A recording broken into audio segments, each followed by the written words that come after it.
lot of us have surely experienced the feeling of being unworthy at some point in our lives. We often think that our ideas and skills aren't worthy in the eyes of the people. You still feel insufficient, that your accomplishments are just merely a result of your ideas, hard work, and preparation. Oftentimes, we think that we are just lucky, that we don't deserve our spot and we don't belong there, and that you feel you're a fraud and it's just a matter of time before everyone finds out. You're probably suffering from imposter syndrome. No matter how much evidence there is that we are successfully succeeding in our lives, jobs, and relationships, many of us hold back that we aren't as competent or as smart as others think we are. According to a psychologist, imposter syndrome is the feeling of somebody that knows exactly what they're doing but still feel lost. You have this doubt that the people around you are going to find out that you don't know what you're talking about and later on expose you as a fraud. The worst part about imposter syndrome is that it can easily turn into a cycle with seriously negative consequences. People who suffer from this syndrome often feel like they are frauds, despite being knowledgeable, talented, and competent professionals who deserve their place and deserve whatever recognition and praise they're given. They worry that they've somehow deceived people into thinking they're good enough rather than celebrating their achievements. As a result, they deal with them in a panic of being caught or exposed. It isn't considered a medical problem or some diagnosis, but a pattern of thinking that can take to self-doubt, insecurity, and missed opportunities. Imposter syndrome is fairly common because researchers believe that up to 70% of people have experienced it at one point or another. But that doesn't any less affect a person's confidence and career growth. Recognizing it and having the tools to get past it can stop you from getting in your way. These are symptoms of imposter syndrome that you must be aware of. Number 1. Feeling undeserving of someone's attention. Number 2. Holding back from achieving desired goals. Number 3. Feel that overworking is the only key to secure own expectations. Number 4. Attributing success through luck. And lastly, number 5. Afraid of being seen as a failure. Feelings of insecurity can mix a lot of doubt and stress. Studies have suggested imposter syndrome can lead to a drop in job performance and job efficiency while increasing burnout. It's also been linked to anxiety and depression. Imposter syndrome and its symptoms can manifest in different ways, including at home. Some parents can probably remember a certain point in their life when there's a time when they felt unsure and unprepared for the responsibility of having a child.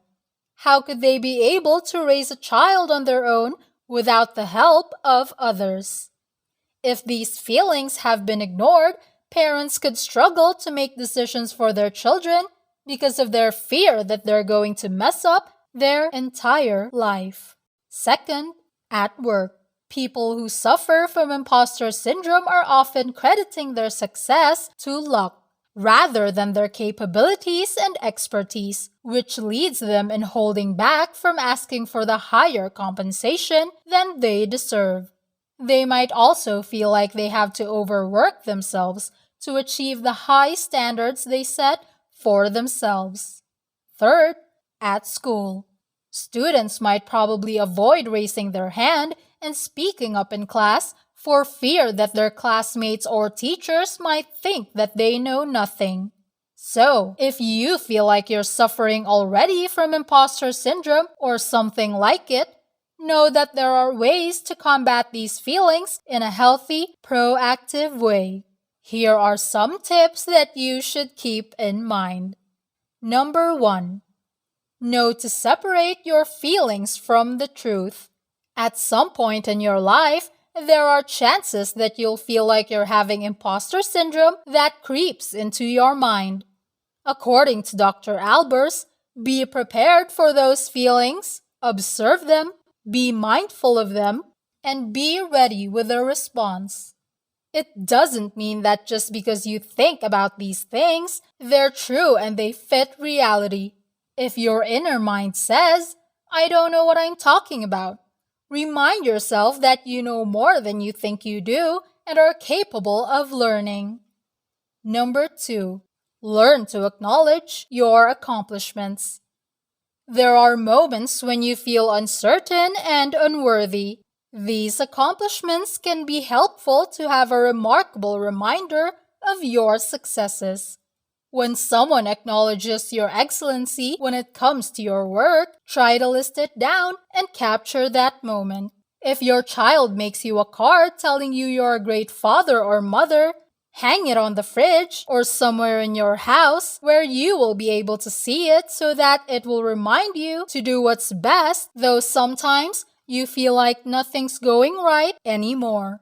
Number 3, stop comparing yourself to others. Focus on your achievements instead of holding them up against others. Comparing your own life to others means that you're not content with what you have. Being mindful when it comes to influencers' social media feed, for example, is a trap for feeling like you don't keep up with a trend. Number 4, have the courage to talk to a therapist. Counseling, first and foremost, is a space to realize that you are not alone. A therapist can help you recognize these feelings associated with imposter syndrome and create new behaviors to get past them. Taking the steps to discuss it with someone can be the beginning of diminishing the syndrome's sense of power and dominance over you, and the beginnings of changing feelings of loneliness and isolation.